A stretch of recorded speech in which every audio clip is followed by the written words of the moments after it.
Hi friends, welcome back to our channel. ఈరోజు ఈ వీడియోలో బ్లౌజ్ స్టిచ్చింగ్ని ఎలా చేయాలో చూపిస్తాను. అది నా స్టైల్లో నేను ఎలా స్టిచ్ చేస్తానో మీకు చూపిస్తాను. నేను ఎంత ఈజీగా స్టిచ్ చేసుకుంటాను మీరు కూడా చూసి అంతే ఈజీగా స్టిచ్ చేసుకోండి. ముందుగా ఈ బ్లౌజ్కి నేను ఇన్విజిబుల్ థ్రెడ్ పైపింగ్ అయితే వేస్తున్నాను. దానికోసం థ్రెడ్ 12 నెంబర్ది అయితే తీసుకుంటాను. దీనికంటే లావుగా ఉన్నా సన్నగా ఉన్నా బాగుండదు. నేనైతే మీడియం సైజ్ 12 నెంబర్ అయితే ఎప్పుడు యూజ్ చేసుకుంటాను. నెంబర్ మిస్ అయిపోకుండా ఉండాలి అంటే ఒకవేళ మీకు కావాలంటే అలా తీసి లోపల అలా మడిచేసి పెట్టేసుకున్నారంటే ఉంటుంది. దానికోసం మ్యాచింగ్ కలర్ థ్రెడ్ అయితే బ్లౌజ్ స్టిచ్ చేయడానికి మ్యాచింగ్ కలర్ థ్రెడ్ అయితే తీసుకున్నాను.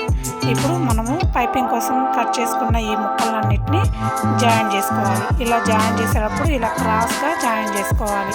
అప్పుడే మనకి జాయింట్ల దగ్గర ఒకే దగ్గర ఉబ్బెత్తుగా లేకుండా ఉంటుంది. కాబట్టి మనం ఈ పీసులన్నిటినీ కూడా ఇలా క్రాస్గా పెట్టి స్టిచ్ చేసుకోవాలి.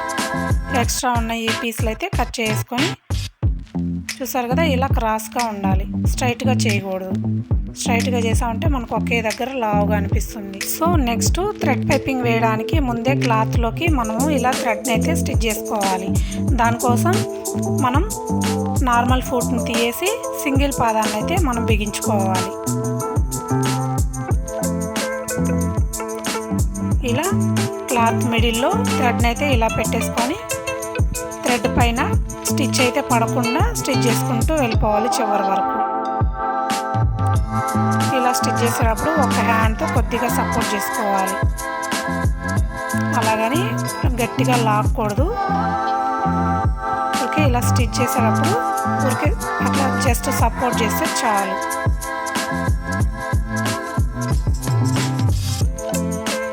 ఇలా ఈ సింగిల్ పాదాలు కూడా 2 ఉంటాయి. మీకు ఎటువైపు కంఫర్టబుల్గా ఉంటే అటువైపు పాదాన్ని అయితే మీకు బిగించుకొని ఇలా కుట్టుకోవచ్చు. ఇలా థ్రెడ్ పైన స్టిచ్ అయితే పడకుండా పక్కనే సన్నగా అయితే స్టిచ్ చేసుకుంటూ వెళ్ళిపోవాలి.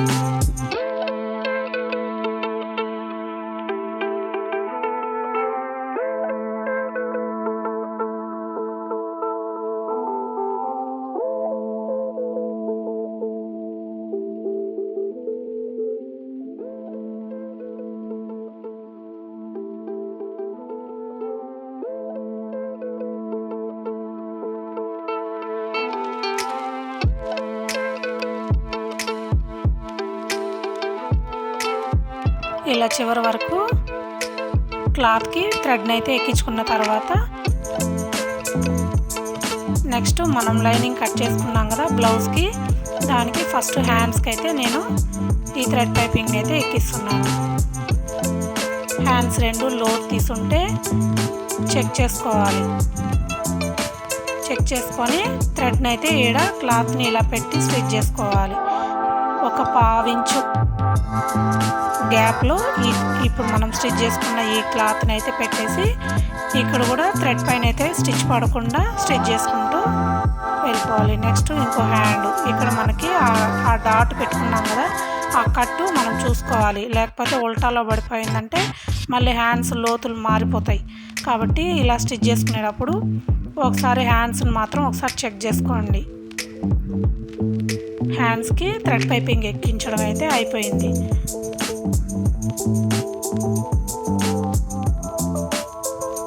చూసారు కదా, ఇలా ఒక 1/2 ఇంచు గ్యాప్లో మాత్రమే మనము కట్ చేసుకునేటప్పుడు కుట్టు కోసం ఒక 1/2 ఇంచే వదులుతాం కాబట్టి ఆ 1/2 ఇంచు గ్యాప్లోనే మనం స్టిచ్ చేసుకోవాలి. నెక్స్ట్ ఫ్రంట్ పార్ట్లు కూడా అంతే, సేమ్ 2 ఫస్ట్ ఎదురెదురుగా పెట్టేసుకొని స్టిచ్ చేసుకోవాలి. ఇలా చెక్ చేసుకోకుండా స్టార్టింగ్ కొత్తగా టైలరింగ్ చేసేవాళ్ళు చెక్ చేసుకోకుండా కానీ కుట్టేశారంటే మళ్ళీ మొత్తం ఇప్పుకోవాల్సి వస్తుంది. ఇలా ఇప్పేసిన క్లాతులు కాస్త సాగిపోతాయి. అప్పుడు మళ్ళీ మనకి బ్లౌజ్ ఫిట్టింగ్ అయితే కుదరదు. నెక్కుల దగ్గర ఒక 1/2 ఇంచు క్లాత్ సాగిపోయినా కానీ మళ్ళీ మనము నెక్స్ట్ ఇప్పి మళ్ళీ కుట్టామంటే నెక్ మళ్ళీ కరెక్ట్గా సెట్ అవ్వదు. కాబట్టి ఫస్టే స్టిచ్ చేసేటప్పుడే ఒక్కసారి చూసుకొని స్టిచ్ చేసుకోండి. ఫ్రంట్ పార్ట్ కూడా థ్రెడ్ పైపింగ్ అయితే ఎక్కించేసాం. చూసారు కదా, ఇలా ఎదురెదురుగా పెట్టుకొని తర్వాతే కట్ చేసుకోవాలి. నెక్స్ట్ వచ్చేసి బ్యాక్ పార్ట్కి సేమ్ ఇదే విధంగా థ్రెడ్ పైపింగ్ని అయితే ఎక్కించేసుకోవాలి. అలా లైనింగ్ క్లాత్ మొత్తానికి మనం థ్రెడ్ పైపింగ్ని ఎక్కించుకున్న తర్వాత మెయిన్ పీస్కి అయితే జాయిన్ చేసుకోవాలి. నెక్స్ట్ ఇలా జాయిన్ చేసుకున్న తర్వాత మనకి ఇక్కడ కుట్టు కనపడకూడదు అనుకుంటే ఇలా లైనింగ్ని మెయిన్ పీస్ని ఇలా ఓపెన్ చేసి లైనింగ్ మీద స్టిచ్ అయితే వేసేసుకొని ఐరన్ చేసుకోవచ్చు. ఇక్కడ మనం వేసిన పైపింగ్ చూడండి ఎంత పర్ఫెక్ట్గా వచ్చిందో.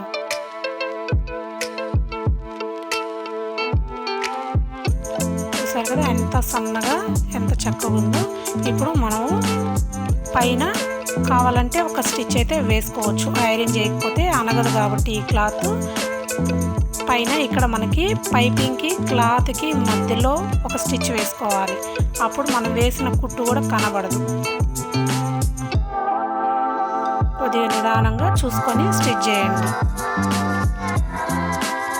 నెక్స్ట్ లైనింగ్ని మెయిన్ పీస్కి అటాచ్ చేసుకోవాలి.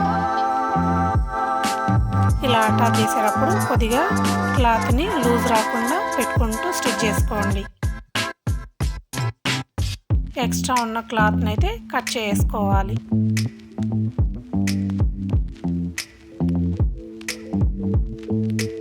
నెక్స్ట్ ఇదే విధంగా ఇంకో హ్యాండ్ కూడా స్టిచ్ చేసాను. ఎక్స్ట్రా ఉన్న క్లాత్ని అయితే కట్ చేసుకోవాలి.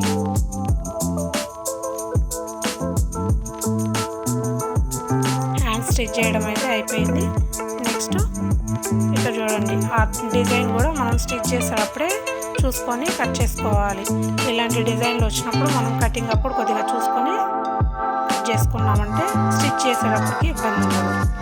నెక్స్ట్ ఫ్రంట్ పార్ట్ అయితే స్టిచ్ చేసుకుందాం. లైనింగ్కి పైపింగ్ వేసేటప్పుడు మనము ముందు భాగాలు రెండు చెక్ చేసుకున్నాం కాబట్టి ఇంకా మనకి సమస్య అయితే ఉండదు. కాకపోతే రెండింటిని ఇలా పెట్టుకునేసి కరెక్ట్గా మనం ఇందాక వేసిన ఆ థ్రెడ్ పైన పడకుండా స్టిచ్ని అయితే ఇలా వేసుకోవాలి. ఇక్కడ ఇంకొకటి గమనించారా, నేను సింగిల్ పాదాన్ని తీసేసి నార్మల్ ఫుట్తోనే ఇక్కడైతే స్టిచ్ చేస్తున్నాను. లైనింగ్ క్లాత్కి థ్రెడ్ పైపింగ్ ఎక్కించేంత వరకే నేను సింగిల్ పాదంతో స్టిచ్ చేస్తాను. తర్వాత అయితే నేను మెయిన్ పీస్కి అటాచ్ చేసేటప్పటికి నార్మల్ ఫుట్ని అయితే బిగించేసుకుంటాను. ముందు భాగాలు రెండింటికి లైనింగ్ని అటాచ్ చేసిన తర్వాత ఇలా ఎక్స్ట్రా ఉన్న క్లాత్ అంటే నెక్ దగ్గర మాత్రమే కట్ చేసుకొని ఇలా కట్స్ అయితే ఇచ్చుకోవాలి. ఇలా కట్స్ ఇచ్చుకుంటేనే మనకి నెక్ పర్ఫెక్ట్గా తిరుగుతుంది. ఇక్కడ కూడా అంతే అన్నమాట. మనకి పై వైపున క్లాత్ పైన స్టిచ్ వద్దు పడకూడదు అనుకుంటే ఇలా క్లాత్ని ఇలా పెట్టేసుకొని లైనింగ్ పైనే స్టిచ్ చేసుకుంటూ వెళ్ళిపోవాలి. అక్కడ లైనింగ్ మనం వేసిన ఈ థ్రెడ్ పైపింగ్ క్లాత్ ఉంటుంది కదా, ఆ రెండింటిని అటువైపుకి తీసుకొని స్టిచ్ అయితే వేసుకోవాలి. నెక్స్ట్ పైన కూడా నేను టాప్లో కూడా ఒక స్టిచ్ అయితే వేస్తాను. అది పైపింగ్కి మెయిన్ పీస్కి మధ్యలో వేస్తాను. అలా కుట్టు వేసినా కానీ కనబడదు.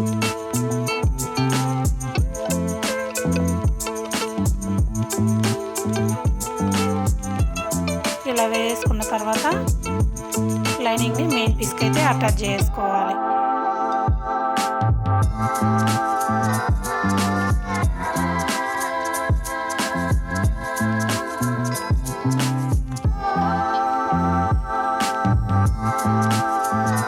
ఇలా మెయిన్ క్లాత్కి జాయింట్ ఇచ్చిన తర్వాతే మనము ఎక్స్ట్రా ఉన్న క్లాత్ని అయితే కట్ చేయాలి.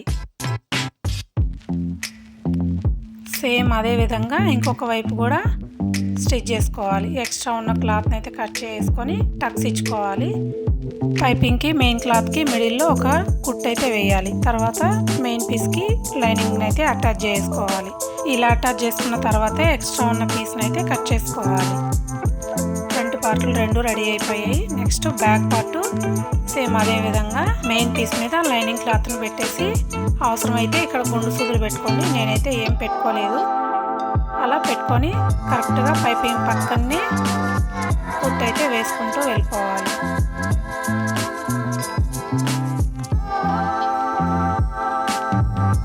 ఇలా చివరి వరకు స్టిచ్ చేసుకున్న తర్వాత నెక్ దగ్గర మాత్రమే మనం కట్ చేసుకోవాలి. నెక్కుల దగ్గర కట్ చేసుకునేటప్పుడు బిగినర్స్ కొంచెం జాగ్రత్తగా కట్ చేసుకోండి. ఇలా కట్ చేసిన తర్వాత అక్కడక్కడ టక్స్ అయితే ఇచ్చుకోవాలి.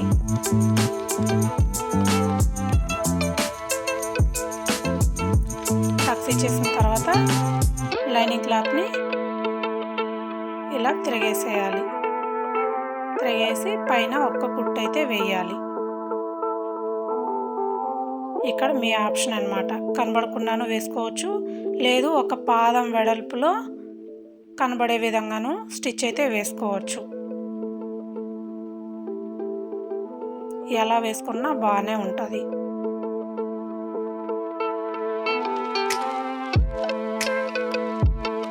ఇలా చివరి వరకు పైపింగ్ కాడ స్టిచ్ వేసుకున్న తర్వాత లైనింగ్ అయితే మెయిన్ పీస్కి జాయిన్ చేసుకోవాలి.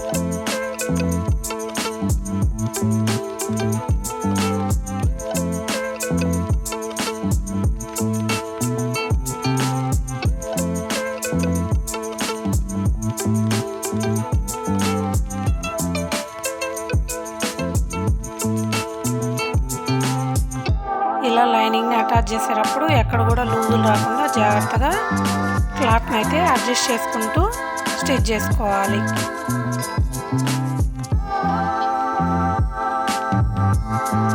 ఇలా చివరి వరకు కుట్టుకున్న తర్వాత ఎక్స్ట్రా ఉన్న పీస్ని అయితే ఇప్పుడు కట్ చేసుకోవాలి.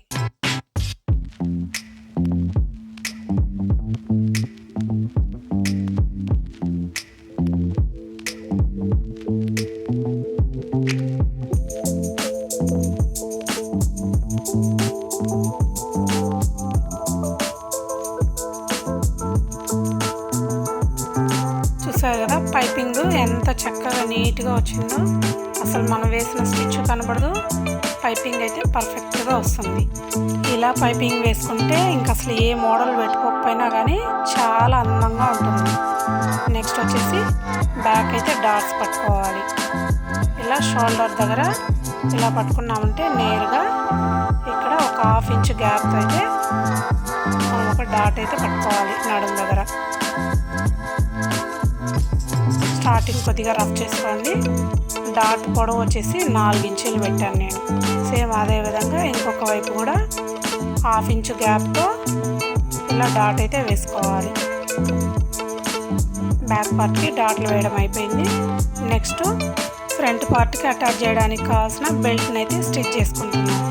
మెయిన్ పీస్ని రైట్ సైడ్కి మన వైపు ఉండేలా పెట్టుకొని బెల్ట్ కట్ చేసుకున్నది రెండు కరెక్ట్గా పెట్టుకోవాలి. హుక్స్ పట్టి పక్కకు వచ్చే విధంగా డాట్ పెట్టుకొని ఉంటాం కదా, అదొకసారి చెక్ చేసుకొని స్టిచ్ చేసుకొని ఇలా తిప్పి కుట్టుకోవాలి.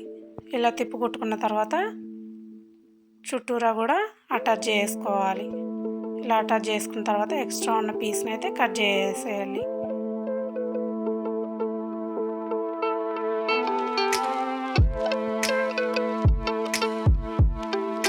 ఇప్పుడు ఫ్రంట్ పార్ట్కి డాట్స్ అయితే వేసుకున్నాం. ఫ్రంట్ పార్ట్ డాట్ వేసుకోవడానికి హుక్స్ పట్టే దగ్గర నుంచి 2.5 ఇంచులు పెట్టాను. అక్కడి నుంచి ఒక 2 ఇంచెస్ పెట్టాను మెయిన్ డాట్ కోసం. మెయిన్ డాట్ లెంత్ వచ్చేసి 2.5 ఇంచెస్ పెట్టాను.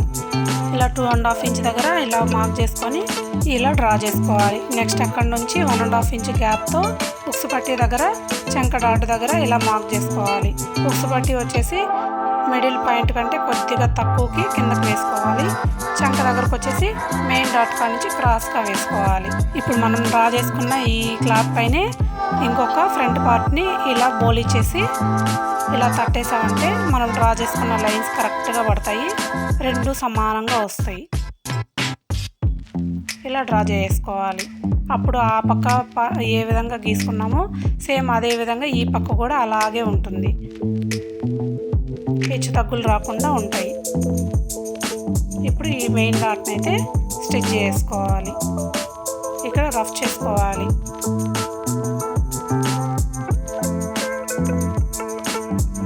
చూసారు కదా షేప్ ఏ విధంగా వచ్చిందో. నెక్స్ట్ హుక్స్ పట్టి కాజా పట్టి డాట్ దగ్గర కూడా ఒక 1/2 ఇంచు సన్నగా అయితే 1/2 ఇంచు కానీ ఇంకా తక్కువ కానీ స్టిచ్ చేసుకోవాలి. సేమ్ అదేవిధంగా చంక డాట్ కూడా అదే విధంగా వేసుకోవాలి. స్టార్టింగ్లో 1/2 ఇంచు పెట్టుకోవాలి, చివరికి వచ్చేటప్పటికి సన్నగా కలిపేయాలి. చూసారు కదా షేప్ ఎంత పర్ఫెక్ట్గా వచ్చిందో. ఇదే విధంగా ఫ్రంట్ పార్ట్లో ఇంకొక పార్ట్ను కూడా సేమ్ అదే విధంగా వేసుకోవాలి.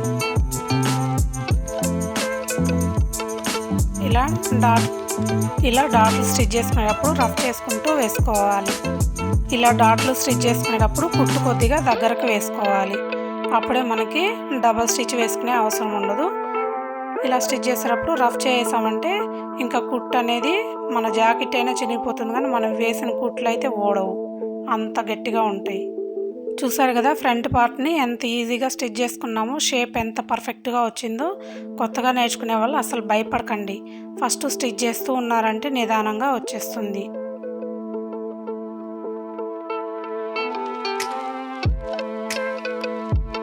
ఇలా ఈ మెయిన్ డాట్ అయితే షోల్డర్కి ఆపోజిట్లో కరెక్ట్గా వచ్చిందంటే మనం స్టిచ్ చేసింది పర్ఫెక్ట్గా ఉన్నట్టు.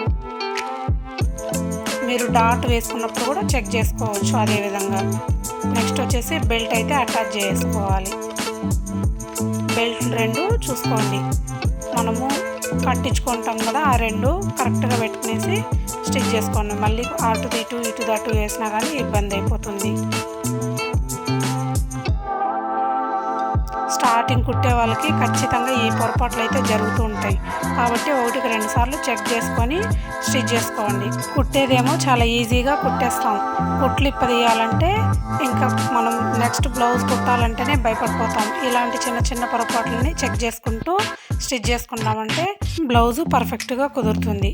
నెక్స్ట్ ఇక్కడ ఈ 2 పార్ట్లని ఇట్లా పెట్టి చూస్తే ఉక్సు పట్టి కాజా పట్టి 2 కూడా సమానంగా వస్తాయి. నెక్స్ట్ వచ్చేసి షోల్డర్ని అటాచ్ చేసుకోవాలి. బ్యాక్ పార్ట్కి ఫ్రంట్ పార్ట్లు 2 కూడా అటాచ్ చేసుకోవాలి.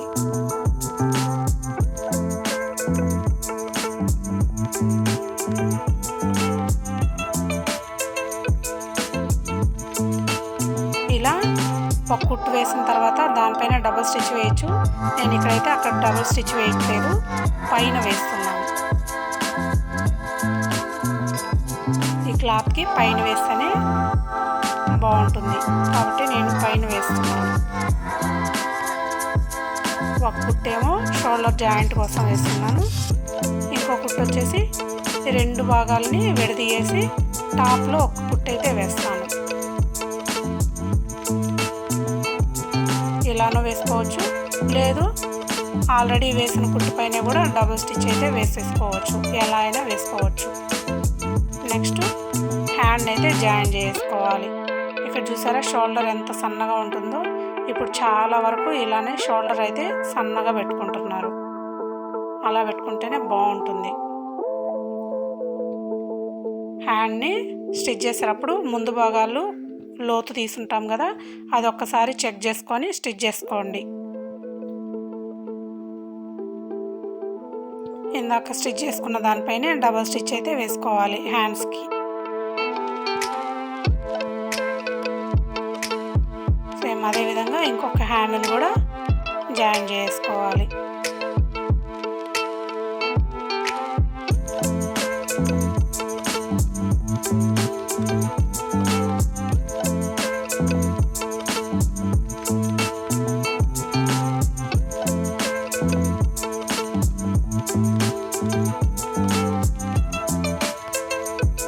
సేమ్ అదేవిధంగా మళ్ళీ డబల్ స్టిచ్ అయితే వేసుకోవాలి.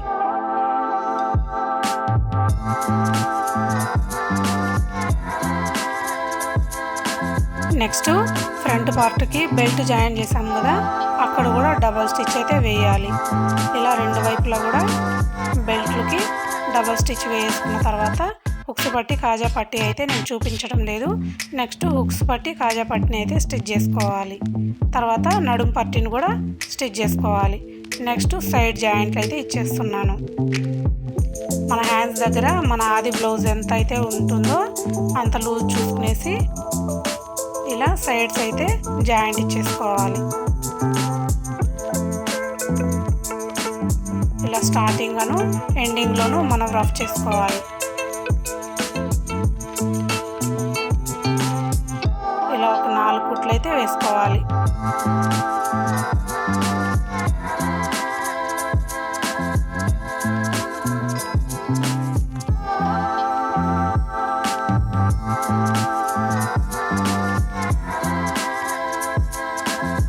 సేమ్ అదేవిధంగా ఇంకొక వైపు కూడా సైడ్స్ అయితే జాయిన్ చేసుకోవాలి.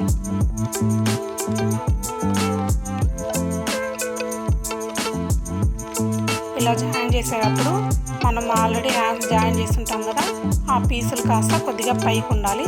ఇక్కడ బెల్ట్ కూడా అంతే, బెల్ట్ కూడా పైకి అయితే ఉండాలి.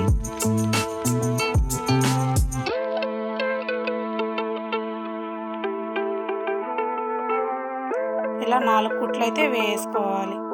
చూసారు కదా బ్లౌజ్ని ఎంత ఈజీగా స్టిచ్ చేసుకున్నామో.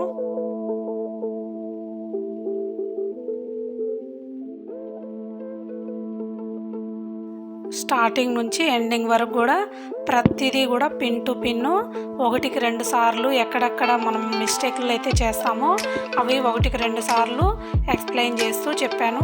సో ఈ వీడియోలో బ్లౌజ్ స్టిచ్ చేయడం అయితే మీకు అర్థమైందని అనుకుంటున్నాను. ఇంకా ఏమైనా డౌట్ ఉంటే కామెంట్ సెక్షన్లో కామెంట్ చేయండి. ఇలా థ్రెడ్ పైపింగ్ వేయడం అయితే నేర్చుకున్నారంటే బ్లౌజెస్కి మీకు ఎలాంటి మోడల్స్ పెట్టకపోయినా కానీ సింపుల్గా ఇలా పైపింగ్ పెట్టేసుకున్న బ్లౌజ్ చాలా రిచ్ లుక్ అయితే వస్తుంది. ఇలా ఎక్స్ట్రా ఉన్న పీసెస్ని అయితే కట్ చేసుకోవాలి. ఫైనల్గా లాస్ట్లో మనం 4 కుట్లు వేసిన తర్వాత కొద్దిగా క్లాత్ ఏదైనా ఉంటే కట్ చేసుకోవాలి. చూసారుగా జాయింట్ దగ్గర మనకి హ్యాండ్స్ దగ్గర ప్లస్ మార్క్ అయితే రావాలి. అప్పుడే మనము హ్యాండ్స్ జాయిన్ చేసింది పర్ఫెక్ట్గా వచ్చినట్లు. ఇలా బ్లౌజ్ మొత్తం స్టిచ్ చేసుకోవడం అయిపోయిన తర్వాత డోరీని అటాచ్ చేసుకోవాలి. బ్యాక్ పార్ట్లో షోల్డర్ దగ్గర నుంచి ఒక 3 ఇంచెస్ డౌన్లో మనం ఇలాంటి డోరీని అయితే అటాచ్ చేసుకోవాలి. చూసారు కదా ఈ విధంగా పెట్టేసుకొని రఫ్ చేసుకోవాలి.